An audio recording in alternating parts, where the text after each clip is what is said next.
Os jornais de ontem estamparam, com grande destaque, umas declarações do ministro da Justiça, José Eduardo Cardoso, a respeito do escândalo da Petrobras. Eu imaginava que Sua Excelência iria se somar à nossa voz na linha do apoio às investigações, na linha de ressaltar a importância delas para a vida pública brasileira. No entanto, Sua Excelência fez uma declaração fanfarronesca. Em primeiro lugar, atribui a ele, a si mesmo, como a gralha que se enfeita com as penas do pavão, da fábula, ter conferido autonomia à ação da Polícia Federal e orçamento para que pudesse trabalhar. E, em segundo lugar, politiza da pior forma essa matéria, ao afirmar que a oposição pretende explorar politicamente essas investigações e as prisões em particular para fazer um terceiro turno das eleições. Ora, e diz ainda, Sua Excelência, que aprendeu na faculdade que não se deve condenar ninguém antecipadamente, sem provas e sem o devido processo legal. Pois bem, Sua Excelência talvez não se lembre também de uma lição que se aprende na faculdade, especialmente na teoria do Estado, na Faculdade de Direito, que é aquela que determina qual deve ser o papel da oposição. O papel da oposição é se opor ao governo. Quem ganha as eleições no Executivo governa, e quem perde faz oposição. Ora, é assim que as coisas funcionam na democracia. E desse ponto de vista, nós não vamos por terceiro turno.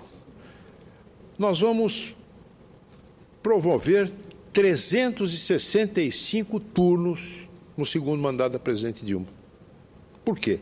Nós não deixaremos de fazer oposição nem um dia sequer, porque esse é o nosso dever. Esse é o nosso dever.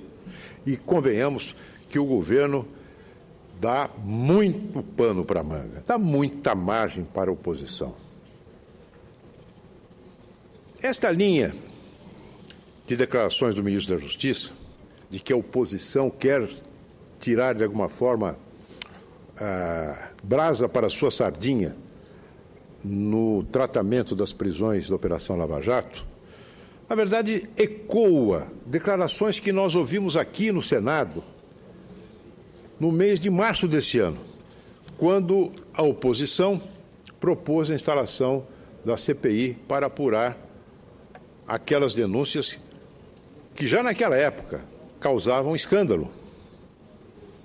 Eu não vou citar o nome dos meus colegas, até, eu não diria que por piedade, mas porque foi, segundo o líder do PT no Senado, eles apenas vocalizaram aquilo que havia sido uma decisão unânime da bancada, uma posição fechada da bancada de senadores do PT. Cito uma colega nossa. O que este Senado e que o Congresso precisa ter é uma grande responsabilidade e não se deixar usar como instrumento de política eleitoral. Eu afirmo, diz ela, aqui novamente, que a convocação, a assinatura da CPI servem sim aos propósitos político-eleitorais. Eu poderia pensar outras declarações neste ensaio sobre a cegueira, que poderia ser formado juntando uma declaração a outra. Uma outra declaração que sinto.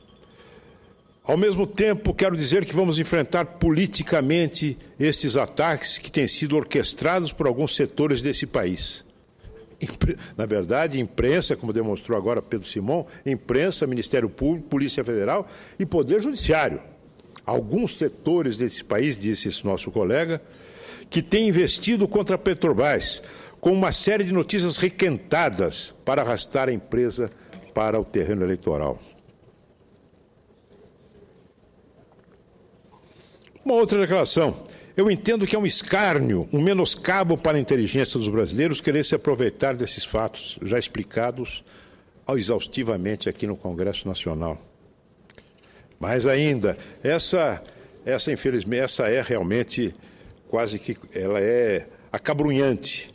Diz um colega nosso: nós do PT não vamos deixar que a Petrobras seja arrastada para o atoleiro onde querem jogá-la. O atoleiro onde querem jogá-la. Nós é que queremos jogá-la? Ou foi o atual governo que jogou? Ou o governo anterior que jogou?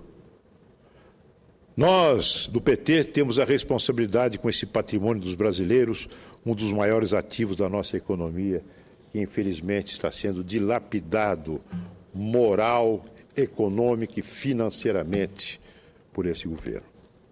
De modo que esta linha, senhor presidente, de argumentação política, essa retórica da cegueira,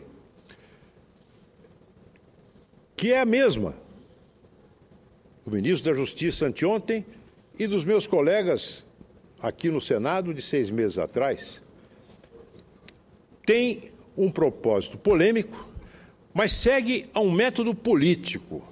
Ela tem um objetivo político. Eu não posso acreditar que entre os inúmeros talentos do senhor José Eduardo Cardoso esteja esse querer tapar o sol com a peneira, ou desconhecer qual é o papel da oposição no regime democrático. Ele sabe perfeitamente. Na verdade, o propósito político é blindar a presidente Dilma Rousseff. Esse é o propósito político. É a oposição que está fazendo isso, nós não vamos permitir, pedra sobre pedra não há de ficar. É blindagem. Porque me parece óbvio, evidente, que a presidente Dilma tem responsabilidade política sobre este escândalo. Dirão, você é favorável ao impeachment? Nesse momento, não. O impeachment é um processo rigoroso, o impeachment é um processo traumático, depende de provas absolutamente inequívocas do ponto de vista jurídico, para que se possa acionar esse mecanismo extremo da defesa da ordem democrática. Mas politicamente, eu não tenho dúvida nenhuma. Quem, durante esse tempo todo, comandou este setor no governo do PT? No governo Lula e no governo Dilma? Como ministra de Minas e Energia, como chefe da Casa Civil e como presidente da República? A senhora Dilma Rousseff. Será que ela não sabia, não tinha condições de saber, não tinha condições de acionar os mecanismos de controle da Petrobras? Se não fosse diante de outras circunstâncias, pelo menos diante do aumento exponencial do custo de uma Abreu e Lima, por exemplo, para saber o que é que estava acontecendo. Ela tinha tudo, mas não fez. Então é responsável. O padre Vieira, no seu discurso, no seu sermão, chamado Sermão do Bom Ladrão, cita o rei grego Agamenon, e diz o seguinte, que dizia o seguinte: quem, podendo, não impede o pecado, ordena-o. Ela não impediu, ela podia ter impedido.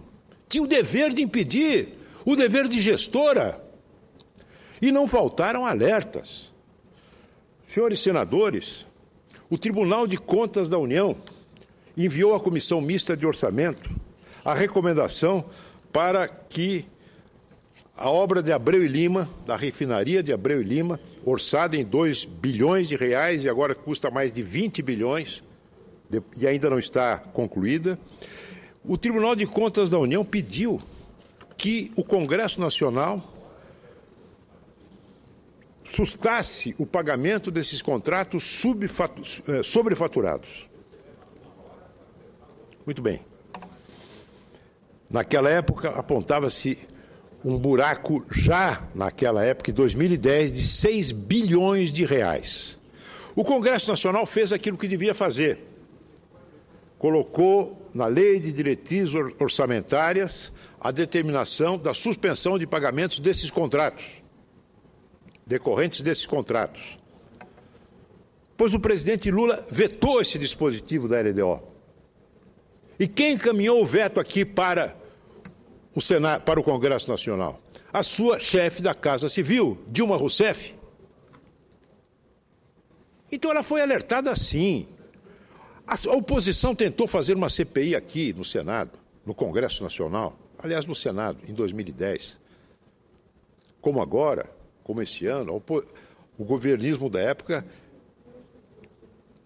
sem ter conseguido impedir, botou o pé em cima para que ela não funcionasse. Ela sabia. Ela sabia. Disse a senhora presidente agora na Austrália que nunca antes nesse país, não sei se usou essa fórmula clássica do presidente Lula, mas nunca antes se havia apurado um escândalo envolvendo governo e empresas.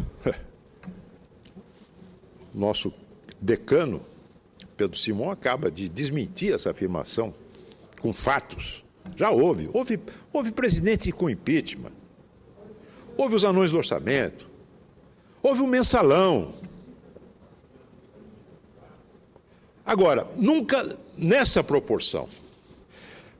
O escândalo da Petrobras não é apenas um escândalo de corrupção, envolvendo recursos fabulosos. Ainda hoje está nos jornais uma notícia que dá conta de que apenas um assessor do senhor Duque, um assessor, teria feito um acordo de delação premiada no qual ele se compromete a repatriar 97 milhões de dólares que colocou lá fora. Um assessor, 97 milhões de dólares norte-americanos. Um assessor. Aquilo que ele confessou, que se dispôs a trazer para dentro do Brasil. Então, é um volume imenso. Mas é uma trama envolvendo empreiteiras, envolvendo políticos de vários partidos e envolvendo funcionários, dirigentes, diretores da Petrobras. Isso tudo foi um crime continuado durante anos. Ela não se deu conta disso, não se deu conta desta importância. E eu não me refiro apenas, senhores senadores, ao volume financeiro. As consequências desastrosas para a empresa e para a economia do Brasil já começam a aparecer com o impedimento da Petrobras de publicar o seu balanço. Mas aí está não apenas desvio de recursos, está um método de governar. Isto é absolutamente inédito. Houve sim casos de corrupção em outros governos. Mas instituir a corrupção como método para formar maiorias parlamentares, método para arrumar apoios, para arranjar apoios eleitorais,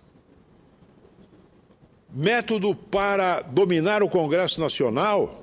Já tinha havido antes o mensalão, mas o mensalão continuou. O mensalão, enquanto o mensalão estava sendo apurado pelo Supremo Tribunal, algo muito maior que o mensalão, mas baseando-se na mesma lógica da formação de maioria, de método de governo, estava em andamento. Ela não sabia? Senhores senadores, se um governo, no caso o presidente Lula, recebe a indicação de um senhor, no caso Paulo Roberto Costa, para dirigir para a diretoria de abastecimento da Petrobras, recebe a indicação de um notório mensaleiro, já falecido. Todos sabem a quem me refiro.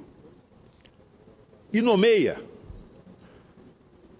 Será que o presidente Lula, ou a presidente Dilma, que conhecia bem a Petrobras, estaria supondo que esse diretor de abastecimento estava lá para abastecer o Brasil de petróleo e gás? Ou para abastecer cofres de partidos políticos do governo, que apoiam o governo? É óbvio que sabia. É óbvio que sabia. Senhores senadores,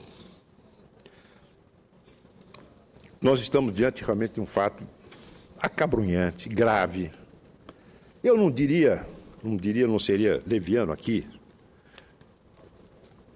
para dizer que a presidente Dilma é pessoalmente desonesta. Não diria isso.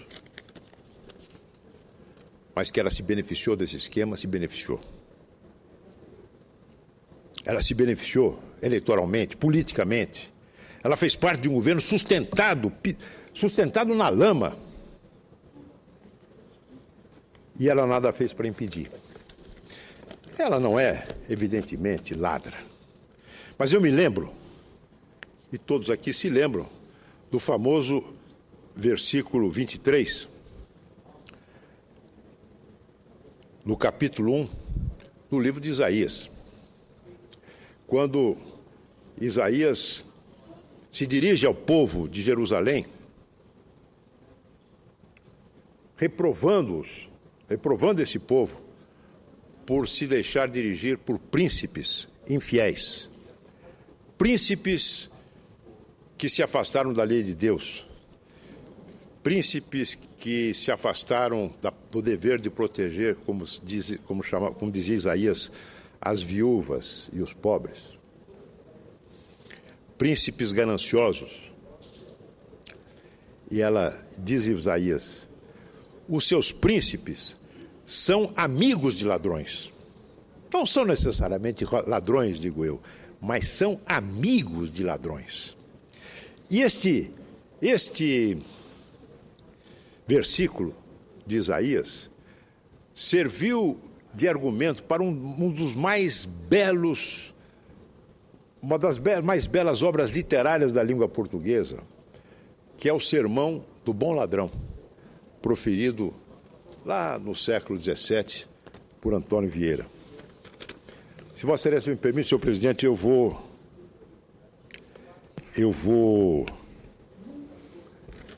ler um trecho do Sermão do Bom Ladrão. Os teus príncipes são companheiros de ladrões. E por quê? São companheiros de ladrões porque os dissimulam. São companheiros de ladrões porque os consentem. São companheiros de ladrões porque lhes dão postos e poderes. São companheiros de ladrões porque talvez os defendam. E, finalmente, seus companheiros, porque os acompanham e hão de acompanhar ao inferno, onde os mesmos ladrões os levam consigo. Muito obrigado, senhor presidente. Vossa Excelência, permite uma parte, senadora Luiz. Pois não. Estava aguardando a conclusão de Vossa Excelência para aqui dizer que, com respeito a este paralelo que Vossa Excelência agora acaba de fazer com respeito à Bíblia, se fosse eu fazer o mesmo paralelo, tendo em conta episódios difíceis que aconteceram para o governo do PSDB, do governador Geraldo Alckmin, que tenho em conta como uma pessoa correta, mas houve, por exemplo, situações tais como aquela em que ficou evidenciado que um dos principais conselheiros do Tribunal de Contas do Estado de São Paulo estava envolvido em problemas muito sérios.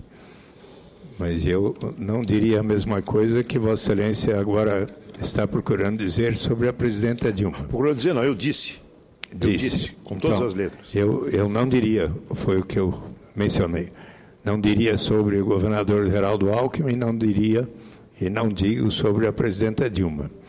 Quero assinalar que quando a presidenta Dilma afirmou ontem, ali na Austrália, que o caso da Petrobras, que envolve toda a apuração da Operação Lava Jato e de tudo que se está observando, mudará para sempre a relação entre a sociedade, o Estado e a empresa, porque esta operação e este desvendar de fatos vai contribuir para acabar com a impunidade no Brasil. Gostaria de ressaltar que, justamente no debate sobre o que iria acontecer no intervalo entre o primeiro e o segundo turno das eleições, a presidenta Dilma assinalou 5 medidas que ela considera muito importantes e que está propondo ao país. Eu aqui vou citá-las, se me permitir, Claro. mas gostaria aqui de fazer uma sugestão a ela própria, porque o entendimento é que isto ficaria para o início do seu novo governo. E a minha sugestão aqui é de que ela acelere isto, inclusive no que diz respeito às medidas que envolvem o Congresso Nacional, que ela possa tomar a iniciativa ainda neste período até 1º de janeiro da sua posse. Obrigado, senador. As medidas, se me permite só citá-las, a modificação da legislação eleitoral para a criação do crime de prática de Caixa 2, punindo todos os que se utilizarem de tais procedimentos. Considero isso uma das mais importantes medidas e, obviamente, isto é relevante para todos os partidos que algum dia utilizaram de Caixa 2. Segundo, a aprovação por lei de crime que puna com rigor agentes públicos que apresentem enriquecimento sem justificativa ou sem demonstração da origem dos ganhos patrimoniais. O famoso enriquecimento ilícito que já está no Código Civil, Código Penal. Sim, mas... Já existe. Tudo isso existe. O anterior também. Mas com maior rigor ainda é o que ela diz que proporá. Criação de uma nova espécie de ação judicial, ação civil pública de extinção de domínio, que permita declarar a perda da propriedade ou da pessoa ou da posse de bens adquiridos por atividades ilícitas ou de bens sem comprovação de procedência lícita.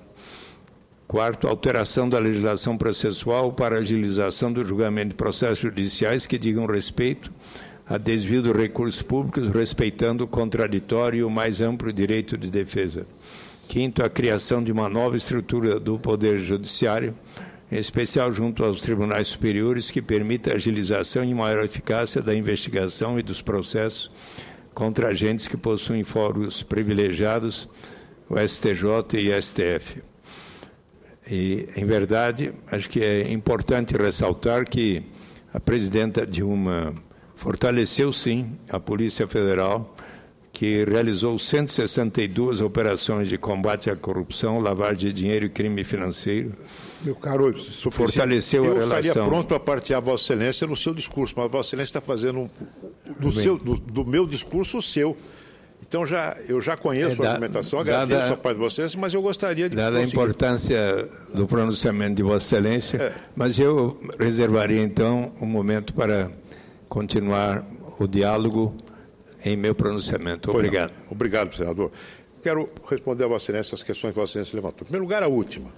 A Polícia Federal, senador Suplicy, quando atua em operações como essa, Lava Jato, ela não atua obedecendo ao Poder Executivo. Vossa Excelência está enganado. A Polícia Federal atua como Polícia Judiciária da União. Ela administrativamente está subordinada ao Ministério da Justiça, mas operacionalmente, nesses casos, ela é requisitada, sua ação é requisitada de maneira mandatória pela Justiça Federal. Então, essas histórias, não tem quantas prisões, tudo bem, mas é a Justiça Federal que determina, o presidente da República não manda prender ninguém, não é essa a função dele. O juiz manda e a polícia cumpre. Quanto ao fortalecimento orçamental, o requisito.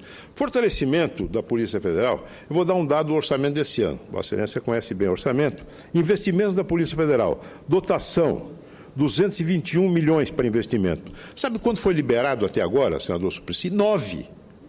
Dos 221 milhões da dotação inicial para investimento, claro que custeio pessoal não é possível reduzir, mas investimento, coisa nova, condições da polícia trabalhar, da dotação 221 milhões, só liberaram até agora 9 milhões de reais. presidente Dilma disse que vai mudar, que esse episódio vai mudar a relação entre Estado e empresas. Como se ela fosse uma observadora, uma ensaísta, fazendo um pronunciamento num seminário de ciência política. Ela é presidente da República. Quando ela fala Estado e empresas, ela fala como presidente e como autoridade máxima, superior e hierárquica da administração federal. Então, o que aconteceu durante esses anos todos em que ela mandou e desmandou nessa área, não tem nada a ver com isso. A partir de agora vai mudar, devia ter mudado antes. Por exemplo, quando recebeu o alerta do Tribunal de Contas da União que havia roubo em Abreu e Lima, e ela nada fez. Vossa Excelência lembra casos de corrupção ocorridos em outros governos, inclusive em governos do meu partido. Tem razão, ocorreram sim, lamentavelmente ocorreram. Agora, não sei se Vossa Excelência estava aqui quando eu fiz uma afirmativa grave. É que no governo do presidente Lula e da presidente Dilma, isto se transformou numa estratégia de governo, de formação da maioria parlamentar, porque não haveria outra explicação para a nomeação do senhor Paulo Roberto Costa para a diretoria de abastecimento da Petrobras, depois de ter sido indicado por um notório mensaleiro, não vou pronunciar o seu nome que já faleceu, não haveria outra explicação se não fosse para trazer para o seu apoio parlamentar um partido político. E ter método de governo, já foi assim no mensalão, que Vossas Excelências se referem como almas delicadas à ação penal 470, e é assim, e foi assim, e está sendo assim na Petrobras. Então, houve casos, sim, de corrupção em governos do PSDB e de todos os partidos, infelizmente. Mas método de governo, sistema de formação de maioria, formação de blocos de apoio, de tempo de televisão nas campanhas eleitorais, essa é uma inovação. Inovação do PT. Um salto de qualidade para piorar, evidentemente, mas um salto de qualidade. É uma nova qualidade que se acrescenta, uma qualidade negativa ao processo de corrupção que, infelizmente, existe no Brasil desde a chegada de Pedro Álvares Cabral. Ouço a parte do senador Requião. Depois, Ataídes. Senador Aloysio. Em primeiro lugar, quero cumprimentá-lo pela abordagem do tema. E, em segundo lugar, quero dar um testemunho. Testemunho que se origina no fato de eu ter sido governador do Paraná por 12 anos. É um testemunho a favor da correção do juiz Sérgio Moro. É um sujeito despolitizado do ponto de vista de adesões partidárias no exercício do seu mistério e extraordinariamente sério. Inclusive, ele acabou com a história dos vazamentos a partir de ontem, quando decretou o fim do sigilo nesse processo todo. Li na Folha de São Paulo, o Procurador-Geral da República, atribuindo ao advogado do Youssef, personagem conhecidíssimo na história do Paraná, vou me referir a ele em seguida, o vazamento das informações, segundo o procurador Janot, com evidente propósito político.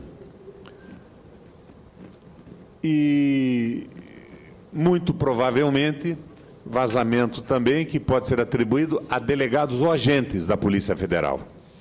E, sem dúvida alguma, vazamentos com um veso partidário muito claro, mas nunca do juiz Sérgio Moro, que tomou a atitude agora de acabar com o sigilo nesse processo. A presidente Dilma, durante a campanha, conversou comigo sobre isso. E ela não escondeu uma visão otimista sobre o que ia acontecer. A presidenta disse que ela acreditava que isto mudaria a República, porque todos nós sabemos que este cartel de empresários, de construtores e de agências de publicidade também é antigo. Ele não é partidário, é um câncer que atravessa todas as administrações da República. E ela via com otimismo isso. ela não tinha nenhuma preocupação com o resultado. E eu, pessoalmente, acho que ela não será pessoalmente atingida em hipótese alguma nesse processo. Mas esse processo existe no Brasil.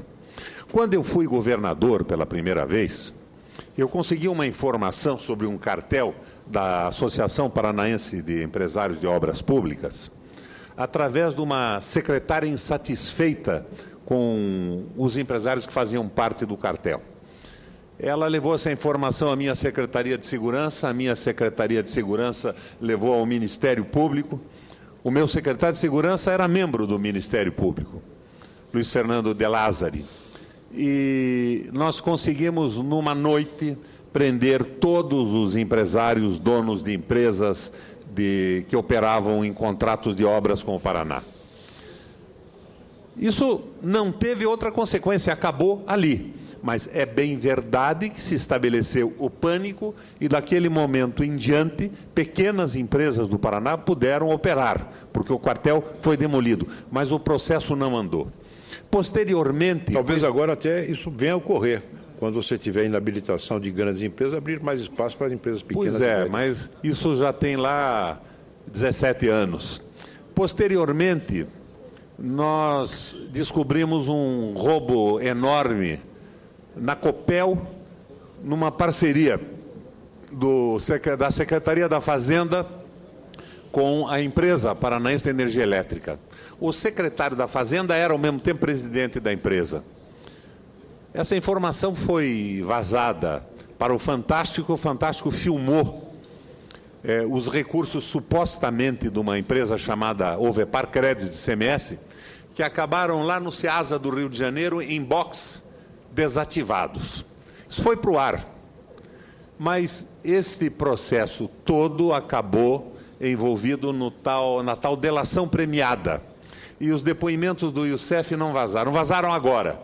Quando ele voltou a operar no sistema de lavagem de dinheiro, o juiz Sérgio Moro desconsiderou a existência da delação premiada e decretou a sua prisão. E eu tomei conhecimento, então, do texto da delação premiada do Youssef. Não era do PT, era inteira do PSDB, mas não aconteceu nada. Como governador, senadora Luiz, eu fiz o que Vossa Excelência está fazendo agora. Levei minha indignação aos microfones, na escola de governo e entrevistas, exigi a punição. O resultado disso, senador, foi que eu fui processado e condenado a uma indenização civil vultosa por ter infamado, difamado ou caluniado alguns personagens, que eu digo hoje, supostamente os autores do esquema. Eu tenho que falar isso supostamente, senão vão me processar de novo. Isso tem 13 anos, senadora Luiz. Sequer foram citados até hoje. Conseguiram, através de artifícios jurídicos, que o vulgo chama de chicanas jurídicas, discutir por 13 anos qual seria o foro adequado. E sequer foram citados até hoje, mas eu fui condenado a indenizar o suposto autor. E hoje tomo conhecimento dos que o ajudaram nesse processo através da leitura do tal depoimento na declaração premiada, na denúncia premiada, que veio a público. Então, é muito complicado isso. Os delegados que supostamente vazaram essas informações tinham um veso político. E eu não acho que tenha sido um crime político. Eles achavam, estavam imbuídos, que estavam salvando a pátria, tentando fazer vazar o que eles achavam certo. E, ao mesmo tempo, estavam eivando de vícios que poderão acabar com o processo inteiro no STJ ou no STF, posteriormente. Esta talvez bem intencionada e equivocada ação de vazamento unilateral do processo pode estar viabilizando o fim do trabalho duro do juiz Sérgio Moro. Como a chamada Operação Satyagara. Como a Satyagara, que acabou com a condenação do delegado que vazou e com a absolvição de todos os responsáveis, inclusive o suposto criminoso, vamos chamá-lo de suposto, para não ser processado de novo, Daniel Dantas. Não é? Livre de tudo. Eu dizer assim, Judas supostamente traiu Jesus. Mas o que eu estou tentando trazer para esse seu depoimento hoje é uma visão suprapartidária. Nós temos que acabar com isso no Brasil. não importa se tem origem em alguns momentos no PSDB, no PT ou no PP, em qualquer partido, porque nós sabemos que isso dominou a estrutura política de relações com executivos, empreiteiros e as agências de publicidade do país. Mas eu queria, na verdade, fazer essa introdução para chegar num ponto que interessa a todos nós. Eu não estava no plenário, estava no meu gabinete, e vi os senhores deputados festejarem o prêmio de transparência que o Senado da República ganhou em função da resposta rápida que a Secretaria-Geral ofereceu a todas as demandas da sociedade. Mas eu tenho outro tipo de preocupação. É o domínio do Senado na distribuição das relatorias dos processos. Não só das CPIs, mas de todas as relatorias. Vossa Excelência tem um projeto de resolução... Com a sua assinatura. Com a minha assinatura, para que haja... Com a sua haja assinatura rodízio. E a de dezenas de senadores. Este projeto acabou sendo incorporado a um projeto geral de mudança do regimento e nunca mais andou. É muito importante que a gente acabe com esse domínio. Nós temos aqui 2 ou 3, não mais de 2 ou 3 senadores, que relatam todos os projetos interessantes e importantes. E isso não pode continuar desta forma. Todos aqui somos senadores, da situação, da oposição, com opiniões diversas. E eu estou me propondo, eu não sei qual é a forma que eu daria isso, a um requerimento que esse projeto seja destacado do projeto geral de reforma do orçamento e votado em plenário. Vamos fazer um requerimento, senador. E era nesse sentido que eu queria pedir o seu apoio como líder da oposição e do PSDB. Isso areja o Senado, valoriza os mandatos. Valoriza os mandatos de todos e nós teríamos uma distribuição automática como é a distribuição do judiciário. Jamais alguém poderia delegar a outra pessoa o processo que lhe cabe, desistindo, vota para o sistema automatizado, informatizado de distribuição. Então, eu acho que nós temos que cuidar disto aqui também. E eu fiz um outro projeto de resolução, se me recordo, acabou tendo o apoio de Vossa Excelência na Comissão de Constituição e Justiça, que era o fim da doação de pessoa jurídica para a campanha eleitoral. Discutimos muito, acabou tendo a unanimidade, depois um grupo de senadores recorreram ao plenário. Não acho ruim o recurso ao plenário. As coisas têm que ser debatidas, eu não quero que a minha opinião prevaleça. Mas veio com esse requerimento para vir ao plenário, quando ele normalmente, sem esse requerimento, iria diretamente para a Câmara dos Deputados, seria discutido e votado. Mas isso foi no dia 4 de maio, e até hoje ele não foi colocado em discussão. Eu acho que nós temos que discutir isso também, principalmente nesse momento que nós estamos vendo a participação desses cartéis empresariais. É claro que esta operação Lava Jato vai chegar também aqui no Congresso Nacional, mas eu me recuso a partidarizá-la. Eu fui governador por 3 vezes, eu não tenho condições e provas para colocar em juízo o processo com acusações específicas, mas como todos nós sabemos como é que isso funciona e há muito tempo no Brasil. Então vamos aproveitar essa oportunidade, prestigiar em primeiro lugar o juiz Sérgio Moro, que é correto, está fazendo um belíssimo trabalho. Mas vamos dar uma mexida também nessas questões internas. Vamos automatizar a distribuição de relatorias, como faz o Judiciário, e vamos discutir no plenário. É um apelo que eu faço. Pretendo fazer um requerimento, mais uma vez, já fiz oralmente junto com a senadora Vanessa Graziotin, mas parece que a mesa só escuta algumas coisas, outras não entram nos seus ouvidos. E vamos discutir essa questão do financiamento público de campanha, ou limites bem claros para o financiamento de pessoas jurídicas. Mas, acima de tudo, senador Aloysio, não é uma questão partidária, não é uma questão do PT e do PSDB. Não é o caso de jogarmos maioria e minoria, mas de construirmos uma maioria para pôr fim nesses escândalos continuados de propinas em obras públicas, de superfaturamento e de realização de cartel. Porque eu tenho medo que esta espetacular prisão de empreiteiros, donos de empreiteiras, diretores e presidentes, acabe como aquela que foi feita no meu governo. sem nenhuma consequência. Ou acabe como o desvio de dinheiro da Copel com créditos falsos de ICMS, numa discussão jurídica, chicanas e artifícios, 13 anos. Eu fui rapidamente condenado por calúnia, injúria e difamação por ter revelado que o Estado do Paraná estava sendo roubado. E eu acreditava que essa era a minha obrigação como governador de fazê-lo. Mas nenhum dos autores e dos envolvidos foi citado até hoje. Obrigado, senador. E eles não eram do PT naquela época. Obrigado, senador. Senador Luiz. Eu sou mais otimista que Vossa Excelência em relação aos desdobramentos dessa Operação Lava Jato. E penso que o ponto de virada na relação entre corrupção e poder judiciário foi o mensalão. A partir do mensalão, a partir da condenação de políticos e empresários no escândalo do mensalão, o Poder Judiciário brasileiro deu um passo adiante que não admitirá mais volta atrás. Hoje, um caso como esse que a que Vossa Excelência se refere, no âmbito federal, não teria mais o mesmo desfecho.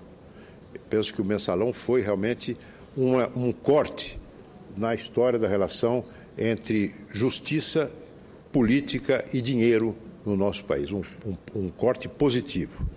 Vossa Excelência se refere ao fato que a presidente Dilma não tinha preocupação pessoal em relação ao desdobramento desses escândalos da Petrobras. Eu não tive a oportunidade de conversar com ela sobre isso, mas alguma preocupação haveria de ter, porque não foi gratuitamente, que era num debate, mentiu quando disse que havia demitido o Paulo Roberto Costa.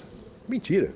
Ele pediu a exoneração do cargo de diretoria que ocupava e saiu coberto de elogios pelos bons serviços prestados à Petrobras numa carta assinada pelo seu atual e demissionário e demitido ministro da Fazenda, Guido Mantega. Agora, Luiz, se ela... Eu volto a dizer... Não seria essa, embora equivocada, uma praxe do governo de que as demissões sejam feitas todas dessa maneira? Sempre o Executivo, a meu ver, erradamente. Roberto, não é a minha prática. Riquião, mas eu acho que é um costume de dar a oportunidade do pedido. Quando o sujeito sai porque não se conformou com a determinada determinação do seu superior hierárquico, quando ele sai porque deixou de cumprir algum dever funcional, faltou, foi desidioso, mas no caso ele saiu por conta de evidências que naquela época já se avolumavam de corrupção. Já se avolumavam. Ele não saiu à toa. Assim como o senhor Severo não saiu à toa. Ele foi tirado da Petrobras, da diretoria da Petrobras, diretoria internacional, e foi nomeado uma fortíssima diretoria financeira da BR Distribuidora. Pode que não é simplesmente aquele cumprimento da prática, digamos assim, protocolar, da hipocrisia protocolar, não é? De se elogiar quem se demite, porque ali os fatos eram graves e já eram naquela época conhecidos. Compartilho de Vossa Excelência com Vossa Excelência da admiração pelo jovem, corajoso juiz Sérgio Moro. E lamento, volto ao ponto inicial do meu discurso, lamento o teor do pronunciamento do ministro da Justiça, José Eduardo Cardoso, que numa entrevista rumorosa acusa a oposição de estar tentando um terceiro turno a partir da exploração política desses fatos.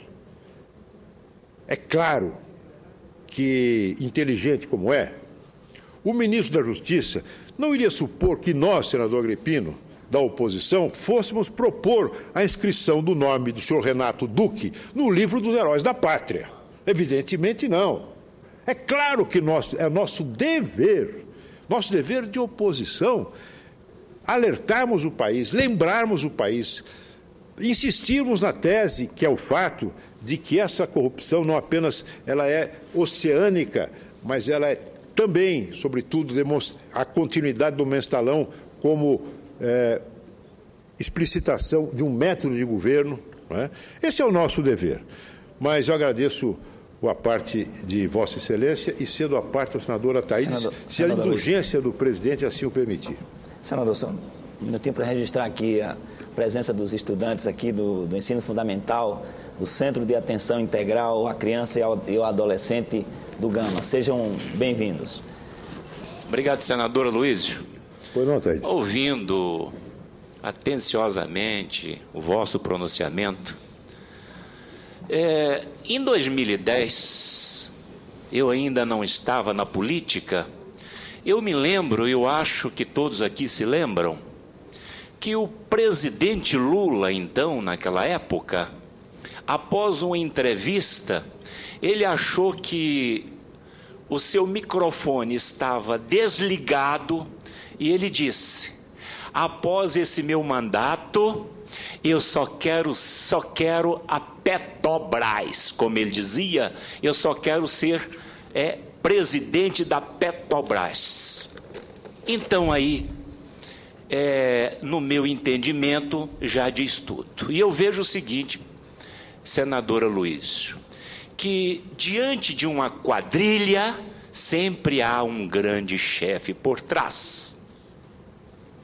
Vossa Excelência também disse o seguinte, que a presidente Dilma, ela se beneficiou politicamente. Eu acabei de pegar aqui agora uma prestação de conta da presidente Dilma e quero aproveitar só para abonar as palavras de Vossa Excelência, que a Gutierre, que hoje está preso, o seu grande executivo, doou 10 milhões, mais 10 milhões, mais 5 milhões para a campanha. Se me permite, acho que aí há um equívoco. Pelo que pode ser que haja uma notícia de hoje, mas até onde eu sei, essa empresa ainda não havia sido, os diretores desta empresa não havia sido, Vossa Excelência deve estar se referindo a uma outra empresa. Odebrecht. Ok. Também a Triunfo, 5 milhões, mais 5 milhões. OAS, 5 milhões, mais 10 milhões, mais 5 milhões. Só uns 3 casos. Se me permite, senador Ataíde, a UTC... Um comentário. Eu penso que uma contribuição legal, de acordo com a legislação eleitoral, comunicada, constando da prestação de contas, não me cria problema. O que me cria problema é a doação ilegal. E mais, fatos como este evidenciado pela delação premiada desse assessor do Renato Duque, que desviou para ele 97 milhões de dólares. Isso aí que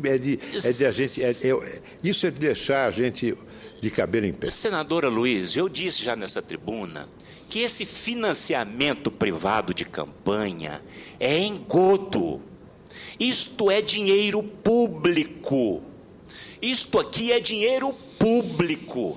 Alguém tem que me convencer que esse dinheiro não é privado, ou melhor, não é público esse dinheiro. Isso aqui é dinheiro público. Essas empresas superfaturam 2, 3, 4 vezes. Por isso é que eles têm esse caixa para doar 30, 40, 50 milhões de reais. Então, este Congresso tem a obrigação, e o senador Requião deixou muito claro, nós temos que acabar com esse financiamento privado de campanha, porque isto é um costume de longa data. Isto é verdadeiro, senador Requião. Agora, está aqui. Se beneficiou sim, claro. Com o financiamento da campanha. Claro, são milhões e milhões e milhões que está aqui na prestação de conta, não é? E Vossa Excelência falou sobre a nossa polícia federal. Federal. O orçamento da nossa Polícia Federal não chega a R$1 bilhão, e esse trabalho tão bonito que a nossa polícia faz, né? Este ano acredito que seja algo em torno de 990 milhões de reais, não mais que isso. Eu tenho aqui o dado. Me parece que não chega a R$1 bilhão. Não, muito longe. A dotação... O orçamento anual. Deve ser 900 e poucos milhões. Não chega a isso não. É 5 bilhões, dos quais 3 apenas foram liberados até agora. Mas uma boa parte disso é pessoal em encargos sociais. O que conta na capacidade, na expansão da capacidade de trabalho da polícia, especialmente no momento em que cada vez mais as investigações apelam para a tecnologia para chegarem a bom termo, é o orçamento de investimento. O orçamento de investimento, você me permite um contraparte, porque está dentro do tema, previsto, a dotação inicial era de 221 milhões. Foram liberados 9 milhões. Mas o orçamento, eu quero fazer essa comparação, enquanto o Sistema S arrecada 25 bilhões, não é? Para bancar algumas campanhas, a nossa polícia, que tem esse trabalho tão bonito aqui em nosso país, não chega a 1 bilhão de orçamento. O nosso Ministério Público Federal, aquela PEC 37, quase. Se o nosso povo brasileiro não se manifesta, nós tínhamos hoje o Ministério Público Federal sem poderes de ação. Isso aqui é a ação do nosso Ministério Público Federal. Mas, só para encerrar, senadora Luiz, eu percebo o seguinte: tudo isso que tem acontecido no nosso país nesses últimos anos, isso causa uma instabilidade política, jurídica e econômica extremamente danosa ao nosso país e ao nosso povo. Está aí o crescimento do nosso país, né? Já há mais de 3 anos que não cresce mais de 2%, este ano deve crescer menos de 0,5%. Então, nós temos que debelar isso aqui. E esse financiamento privado de campanha, eu sou extremamente contra esse procedimento, esse engodo. Esta casa tem por obrigação de acabar com esse financiamento privado de campanha. Muito obrigado. Agradeço a parte de Vossa Excelência, senadora Thaídes. O tema que Vossa Excelência coloca sobre financiamento de campanha, evidentemente, é fascinante. Eu apenas lembraria que durante vários anos, várias eleições, sucessivas eleições, vigorava a proibição de doação de pessoas jurídicas para campanhas eleitorais. Era proibido. Durante todo o período autoritário e até 1994 era proibido, essa doação era proibida. E em 94 houve uma mudança da lei, permitindo a doação, dentro de certos limites, de pessoas jurídicas. E por que mudou? Mudou a partir de uma sugestão que foi feita ao Congresso por uma das comissões da Casa, que é a comissão do PC Farias, que examinar a CPI do PC Farias. Veja que coisa.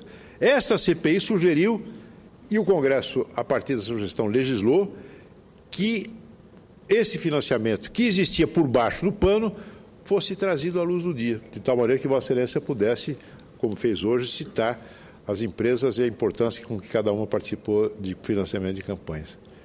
Não é? Agora, o que eu quero dizer é que não são as leis que corrompem os homens. São os homens que corrompem as instituições. Porque qualquer que seja o regime político, o sistema eleitoral, existe corrupção. O Helmut Kohl, que celebrado como um herói da unificação da Alemanha, encerrou a sua carreira política por conta de um financiamento ilegal para o seu partido. O presidente Sarkozy, da França, está sendo processado. Seu antecessor, Chirac, está sendo processado. Não é?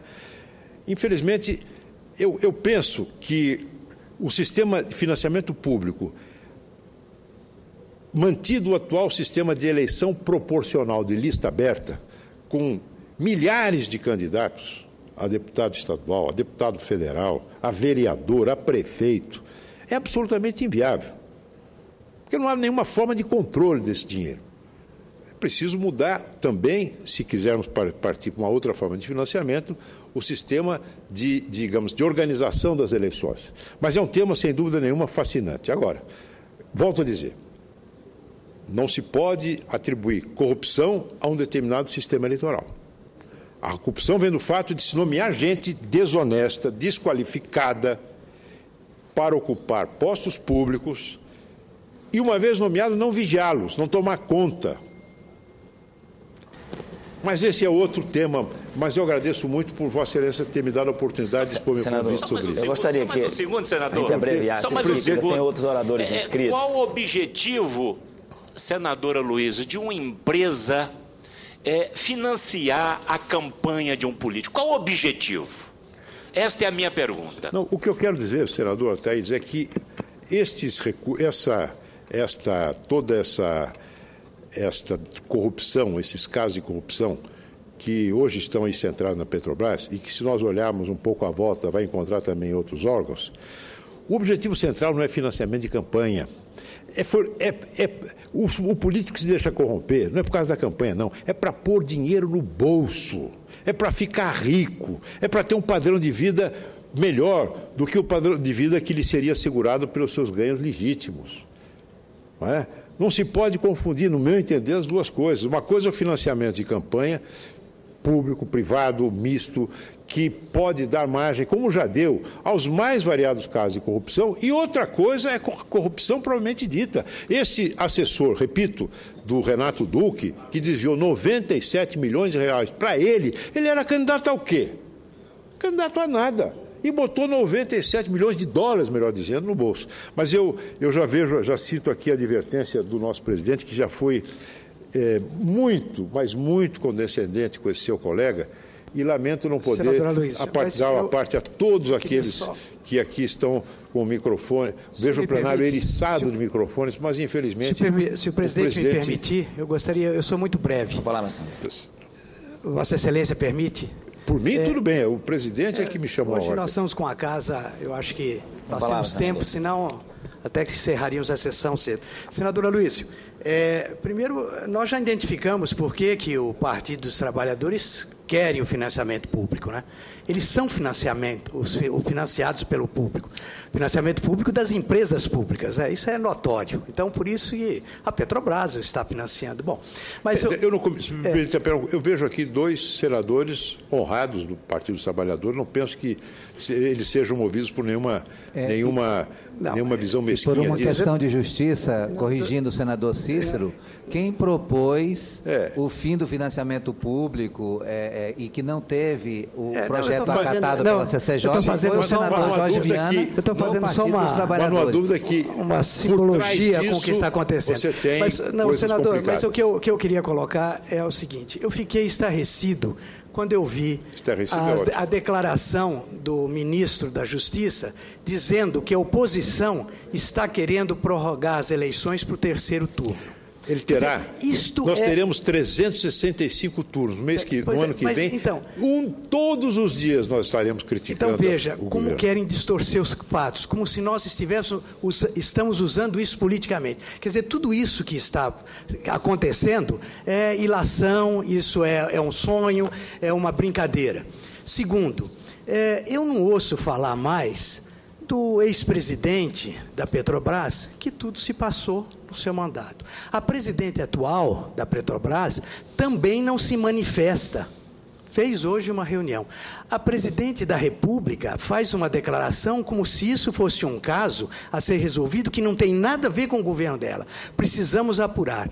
O ministro teve a coragem de dizer que nós estamos juntos com a Polícia Federal. Ora, ele soube às 6h30 da manhã que o pessoal tinha sido preso. Graças a Deus tem uma Polícia Federal independente, porque se fosse dependente, isso não estaria acontecendo. Agora, eu pergunto, e o ex-presidente Lula, onde começou tudo isso? Onde está o Oli? Onde está o Oli? Bem lembrado. Ele não aparece. Todas as vezes que isso acontece, ele se esconde. Está tentando influir no Ministério da Dilma.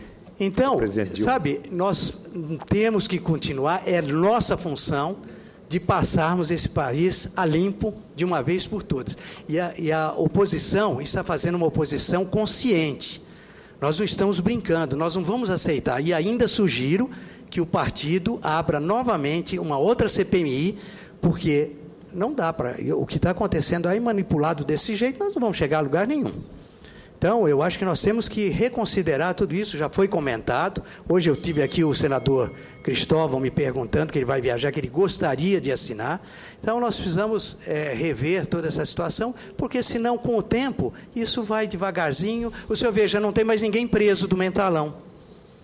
E isso vai acontecer com a Petrobras daqui a uns tempos também. Nós vamos ter aqui, quem sabe, até colegas que fizeram parte desse episódio. Obrigado e parabéns. Agradeço a parte de Vossa Excelência. E haverá, na legislatura próxima, haverá seguramente a CPI 2. e já as assinaturas já estão sendo colhidas. Eu vou até encaminhar a lista ao senador Cristóvão Buarque, que sempre esteve na vanguarda desses processos. Meu caro líder, eu gostaria de uma parte, meu caro líder. Se o presidente... Senador Aloysio. Eu estou aqui em gozo de Sursi, o presidente da sessão. Eu queria fazer um apelo ao presidente. O depoimento ou o pronunciamento do senador Aloysio é tão oportuno e tão importante que eu acho que ele que está dominando os debates dessa tarde deve merecer o privilégio de o elastecimento no tempo, tendo em vista que o que nós estamos tratando, ele como dono do pronunciamento e os seus colegas aparteantes, estão debatendo um assunto que é o assunto do Brasil hoje. Então, eu faria um apelo ao presidente para que fosse cordial ou fosse compreensivo no que diz respeito ao tempo regimental concedido ao orador. Pela ordem, senhor presidente.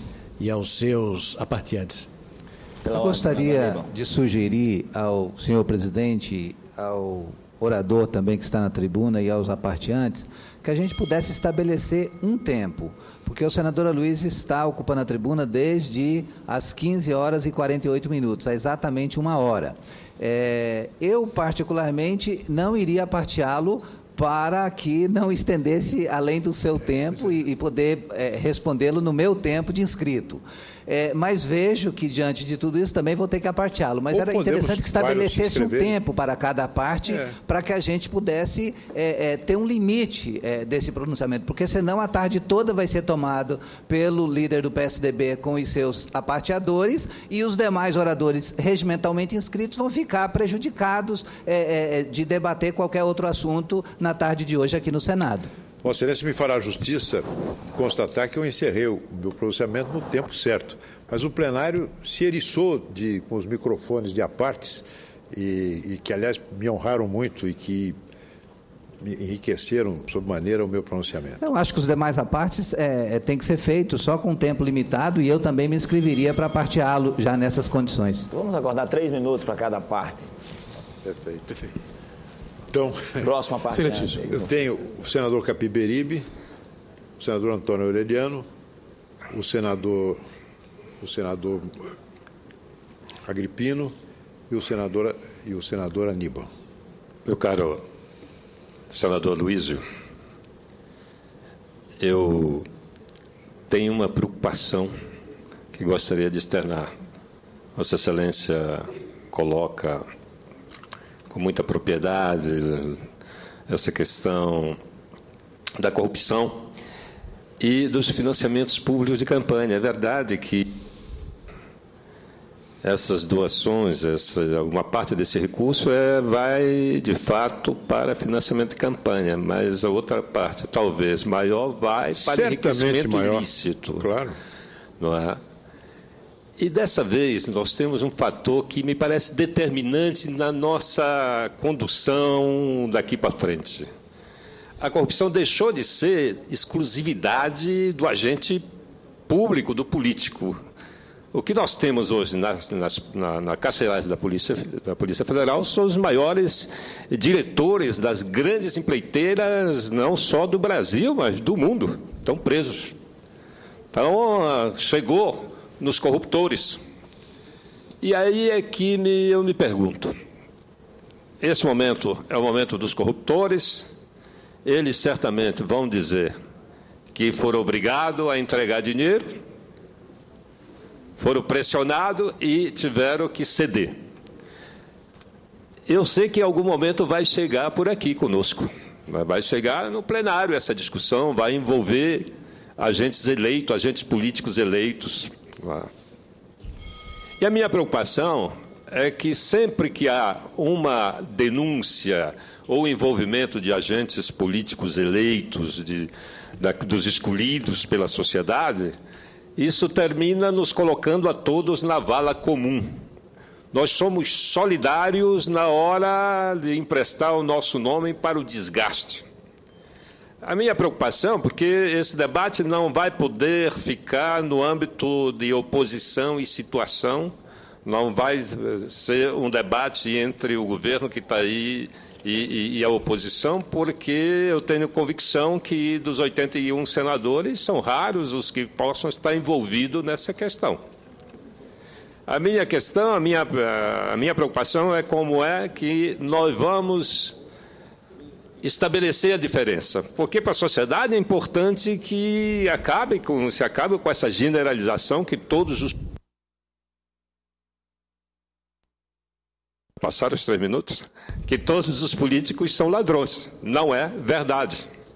E isso nós precisamos estabelecer com clareza para aqueles que estão nos ouvindo, que aqui nessa casa não são todos que participam desse tipo de atividade, desse comportamento, digamos, menos leal com a sociedade brasileira. Eu, também, para finalizar, considero a corrupção na Petrobras uma agressão ao povo brasileiro, uma agressão à sociedade brasileira. E isso tem que ser tratado de forma suprapartidária. Nós temos que cobrar e exigir que se apure com rapidez, que o judiciário, pelo menos uma vez, decida com a celeridade que a sociedade exige. Não é possível levar 10 anos para punir o desvio de recursos. Nós precisamos que seja ágil e dê respostas a esse pleito que é da sociedade brasileira. É isso que é a minha expectativa. Obrigado, senador. Amanhã nós teremos oportunidade de verificar até quando vai até onde vai essa disposição do governo de ir a fundo às investigações. Amanhã não, depois de amanhã.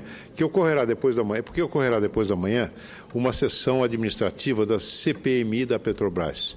Na sessão da semana passada, a base do governo, está aqui o senador Aureliano, que esteve lá na reunião, impediu a votação de um requerimento de convocação deste senhor Renato Duque. Naquele momento ainda não estava preso, mas a base do governo impediu. Não é? Espero que na próxima quarta-feira, atendendo à manifestação australiana da presidente Dilma, a base do governo concorde em votar esse requerimento, uma vez que eles têm a maioria. Muito obrigado. E quanto à separação do joio do trigo, meu caro senador, só tem um jeito, é a verdade. A verdade é a grande criolina para essa limpeza que o Brasil exige. Aureliano.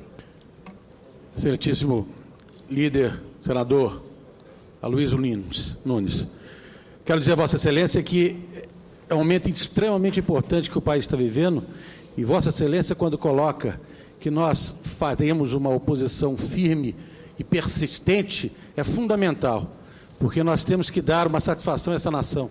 Nunca na história desse país houve tanto desrespeito ao erário público como nesse momento que nós estamos vivendo. Não se pode questionar um problema de terceiro turno de eleição, isso não. Nós temos satisfação a dar a todo o povo brasileiro. A presidente da República, ela, quando o ministro de Minas e Energia, chamou para si. Eu acompanho bem a história do Ministério de Minas e Energia e acompanho bem e sei quando ministros chamam a si a presidência do Conselho da Petrobras. Por que chamar a si a presidência do Conselho? Quais os ministros de Estado de Minas e Energia chamaram para si a presidência do Conselho da Petrobras? Por quê? Quando se chama para si a presidência de um conselho, você tem obrigação de acompanhar para e passo tudo que se acontece na empresa, porque senão, por que chamar a si? Então, na verdade, nós temos uma presidência da República, uma presidente da República que, neste momento, ela tem que dar satisfação. Não ficou bem esclarecido.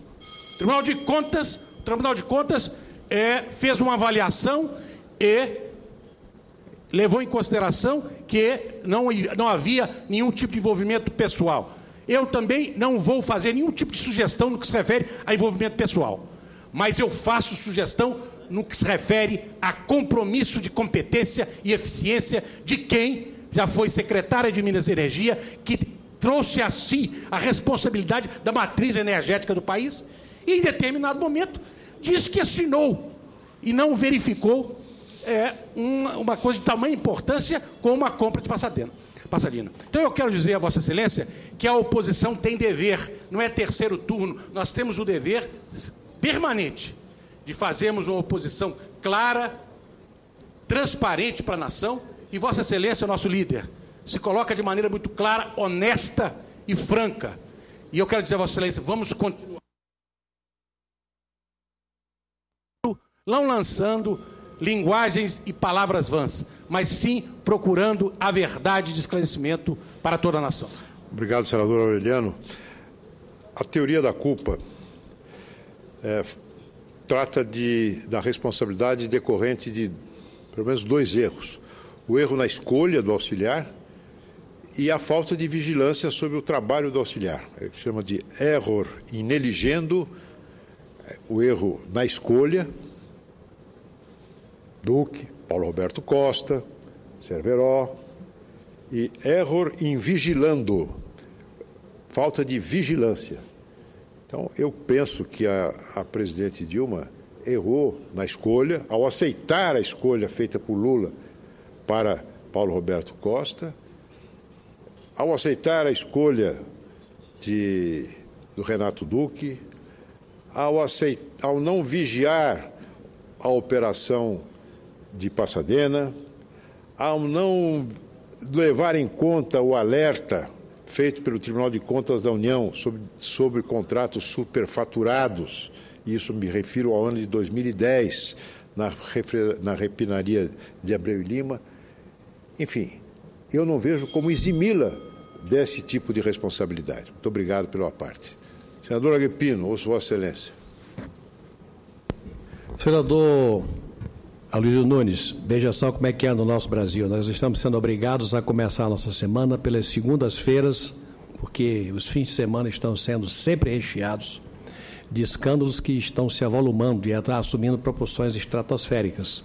Eu, quando estava vindo aqui para o plenário, fui represado, e por isso é que estou aqui chegando quase que ao final, represado pela imprensa, que está toda aí fora. Eles me ouviram e vão seguramente ouvir Vossa Excelência. A pergunta é uma só. E agora, o que o Congresso vai fazer? O que a CPI vai fazer? E eu disse a eles aquilo que eu acho que é uma oportunidade boa nesse debate, salutar, produtivo, democrático, que Vossa Excelência seja, a gente deixar uma coisa clara. Nesses fatos todos, há um ingrediente novo chamado delação premiada. Exatamente. A delação premiada é um instrumento do qual estão se beneficiando o Ministério Público, a Polícia Federal e, por via de consequência, as instâncias da Justiça, o Supremo Tribunal Federal e a Justiça Federal, que vai, ao final, julgar aqueles que venham a ser indiciados, abertos os processos. Eu não sei se Vossa Excelência se lembra, Vossa Excelência estava em plena campanha, eu estive com o Procurador-Geral da República, Dr. Rodrigo Janot, e na noite do mesmo dia, com o ministro Teori e com o presidente do Supremo, ministro Lewandowski, acompanhado do líder do PPS, deputado Bueno, o líder do PSDB, deputado Embaçaí, e o líder do Democratas, deputado Mendonça Filho. Fomos pedir às suas excelências o compartilhamento dos depoimentos da delação premiada. Creio até que o presidente da CPI, o senador Vital do Rego, estava nesse encontro. Esteve no da noite. O da noite. No da noite já no Supremo Tribunal Federal. Vossa Excelência me relatou. Nós nos antecipamos aos fatos pedindo a informação da qual nós não temos o privilégio de participar, que é o conteúdo da delação premiada. E nos foi dito, tanto pelo doutor Rodrigo Janot, pelo ministro Teori e pelo ministro Lewandowski, que o tempo da justiça é diferente do tempo do Congresso. E isso é quem está nos levando a uma posição de desvantagem no cumprimento do nosso papel. Nós temos o direito de, assim como o Ministério Público faz, assim como a Polícia Federal o faz, o Congresso tem o direito de fazer, só que a delação premiada, que é um fato novo, está ensejando, por sigilo de justiça, que estes órgãos saibam de tudo e nós não saibamos de nada. O que é que nos está reservado? E esse papel é indelegável. É a formulação das leis corretivas. Muito bem. Alguém aqui falou claro, mas eles são soltos e a vida continua. Serão soltos, pode ser que sim, pode ser que não, mais dia menos dia. Mas as leis que nós vamos fazer vão dar rumo novo à política e à sociedade do Brasil. O grande papel, o debate diário, a observação cotidiana, aquilo que nós estamos fazendo, o esclarecimento à opinião pública dos fatos e a formulação das leis novas em função das evidências que vão ficar claras, esse é o grande papel que nos está reservado. Claro que as instâncias judiciais vão dizer fulano de tal é culpado e sobre ele, do ponto de vista penal, a pena é esta. A nós vai cumprir a tarefa da penalização política. Se for o caso, o desagradável papel de caçar mandatos. Isso nos será também destinado. Agora, cabe a nós, no momento, zelar. Essa história cavilosa de terceiro turno é o desconhecimento até deste elemento simplíssimo, de que quem está com os elementos todos autônomo, não é que ninguém mandou, é autônomo, é do Estado, para fazer as investigações, com o instrumento da delação premiada por trás, é o Ministério Público, a Polícia Federal e as instâncias judiciais. Nós não temos nenhum desses elementos. Nós iremos fazer aquilo que a sociedade exige, é a divulgação, o debate dos fatos, o esclarecimento dos fatos, para que a sociedade acompanhe tudo o que está ocorrendo e possa opinar na hora certa sobre os projetos de lei que aí sim vão nos competir. Com isso eu quero dizer que Vossa Excelência cumpre com brilho a tarefa que nos é imposta como elementos que respondem pela oposição, no sentido de proteger a sociedade e nós nos resguardarmos para a tarefa que nos compete. No momento, a tarefa fundamental, não que a gente venha abrir mão de nenhuma responsabilidade que seja nossa, mas a responsabilidade de investigar com base nos dados da delação premiada, a qual nós não temos acesso, é do Ministério Público, da PF e dos órgãos de justiça. Mas a nós vai caber, fundamentalmente, fazer leis para corrigir rumos e melhorar o Brasil. Agradeço a parte de Vossa Excelência, uma parte em que Vossa Excelência põe os pingos nos is nessa questão grave que é a repartição das responsabilidades decorrentes dessas revelações que têm vindo a público. E que não vão parar por aí. Já são 12 réus, 12 investigados que já recorreram a esta faculdade que tem da delação premiada, 12. E outros virão. Outros virão porque a partir do julgamento do mensalão, eu volto ao tema, houve uma mudança radical, uma mudança de Copérnico na relação entre justiça, política e dinheiro. A justiça foi aplicada e será aplicada. É claro que o rigor das leis é quem vai determinar o tempo de permanência na prisão, aqueles que foram condenados a ter uma pena privativa de liberdade ou o volume de restituição das multas. E eu lembro a Vossa Excelência, lembro a Casa, todos nós sabemos disso, que está na Comissão de Constituição e Justiça um projeto de lei de reformulação do Código Penal, iniciativa do senador José Sarney, com a relatoria, num primeiro momento, do senador Pedro Taques, depois do senador Eunício Oliveira, que aumenta de uma maneira significativa esse tempo mínimo de permanência em regime fechado nos casos de condenação à pena privativa de liberdade. Agora, como muitas e muitas coisas sérias, não há a menor vontade política do governo de impulsionar a sua maioria parlamentar para que essas coisas sejam votadas e aprovadas. Não há um projeto de lei importante na área penal, inclusive nos crimes de colarinho branco, que tenha sido de iniciativa nem do presidente Lula, nem da presidente Dilma Rousseff. Nada. E aquelas iniciativas que existem estão paradas ou aqui no Senado ou engavetadas na Câmara dos Deputados. Mas, seguramente, uma das consequências políticas desse episódio será a de reavivar esses projetos. Quanto à próxima etapa, que atingirá políticos, aí sim, não poderá haver da nossa parte, da parte do Senado, nem da Câmara, nenhum tipo de contemplação, nenhum tipo de acordão, nenhum tipo de proteger primeiro os meus e caçar primeiro os teus. Se isso acontecer, eu tenho certeza de que a sobrevivência dessa instituição, do Congresso Nacional, dependerá da forma enérgica e aí sim, suprapartidária, com que nós fomos agir para extrair as últimas consequências das denúncias que virão. Muito obrigado.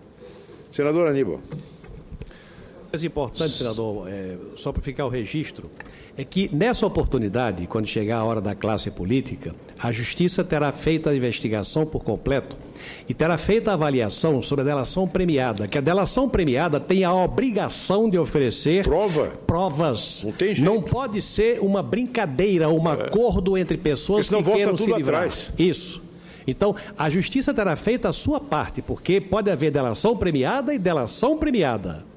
A Justiça, sim, vai ter que fazer o seu trabalho com acuidade, com competência, com experiência, para extrair dos depoimentos aquilo que seja verdade comprovada. Isso. E aí, sim, vai entregar à classe política, aqueles que tiverem culpa, para que a classe política aplique as sanções que os casos vierem a requerer. Agradeço a pressão de Vossa Excelência. Senador Aníbal, lamento ter feito Vossa Excelência esperar.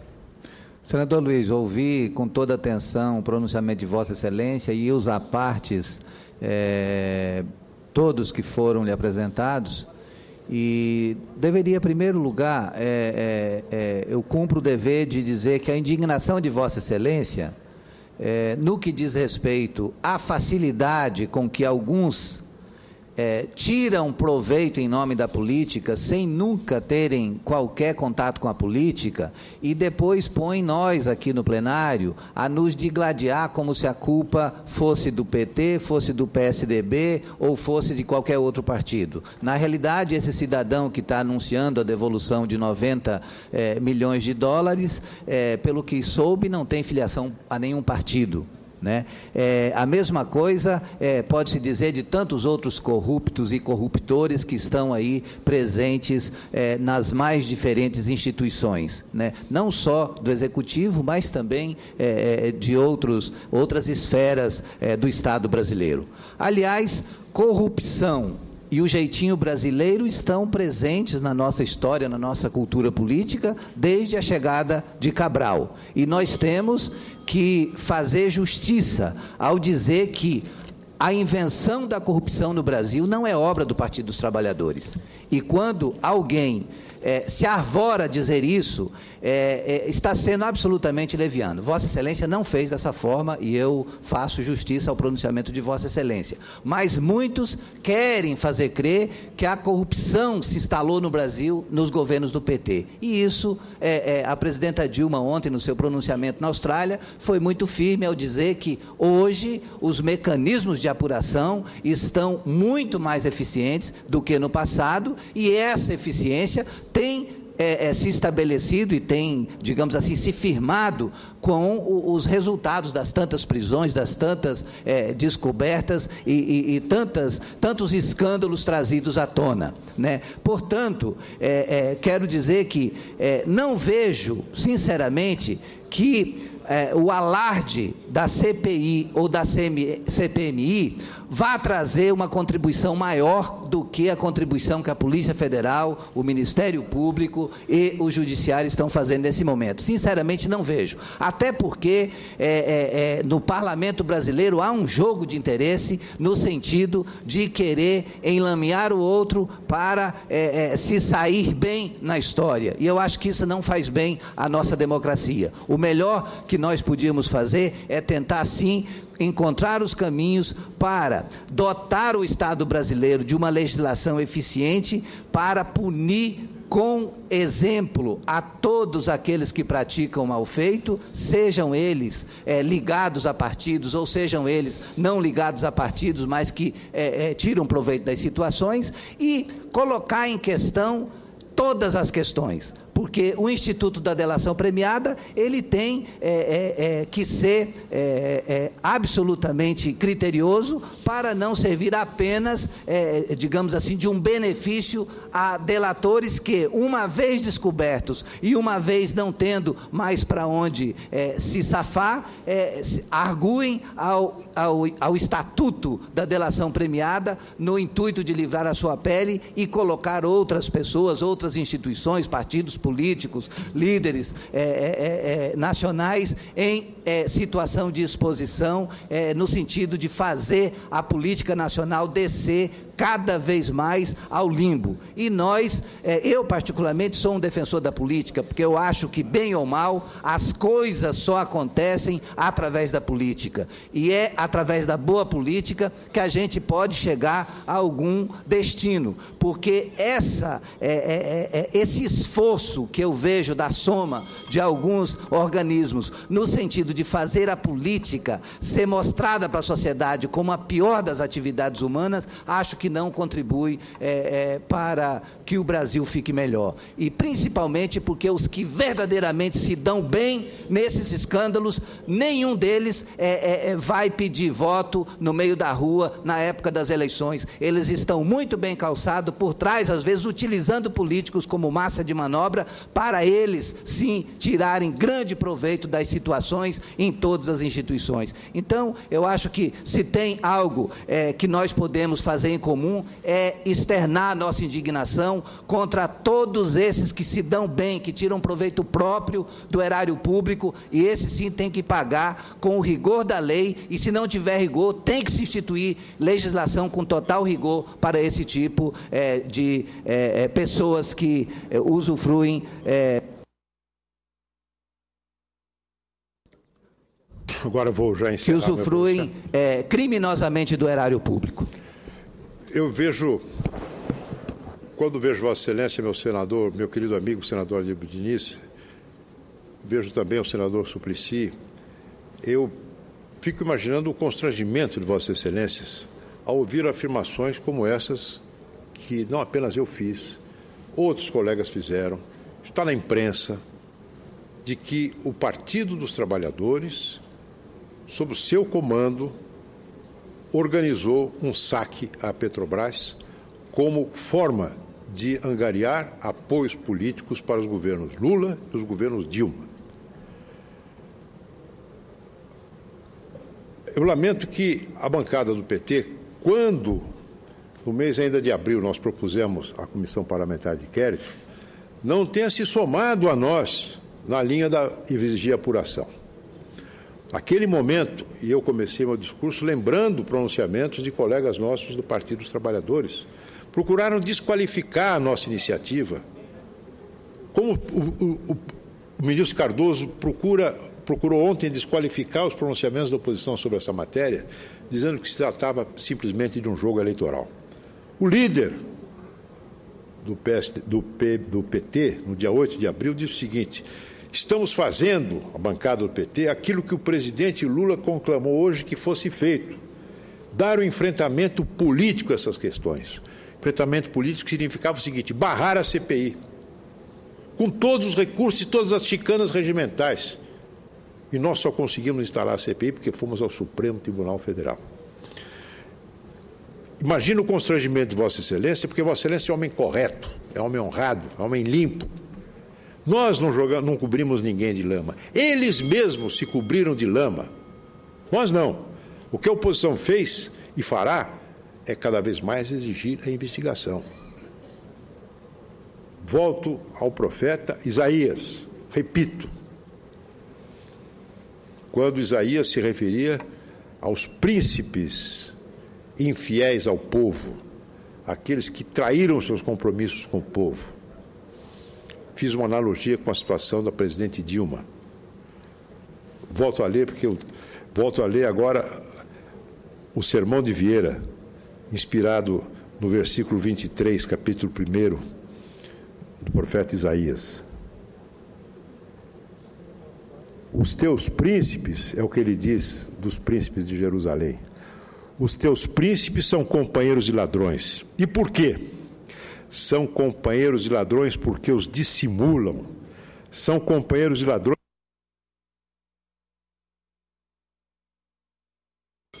São companheiros de ladrões porque lhes dão os postos e os poderes. São companheiros dos ladrões porque talvez os defendam. E, finalmente, são seus companheiros porque os acompanham e hão de acompanhar ao inferno, onde os mesmos ladrões os levam consigo. Muito obrigado a Vossa Excelência, senhor presidente, e obrigado aos colegas pelos apartes.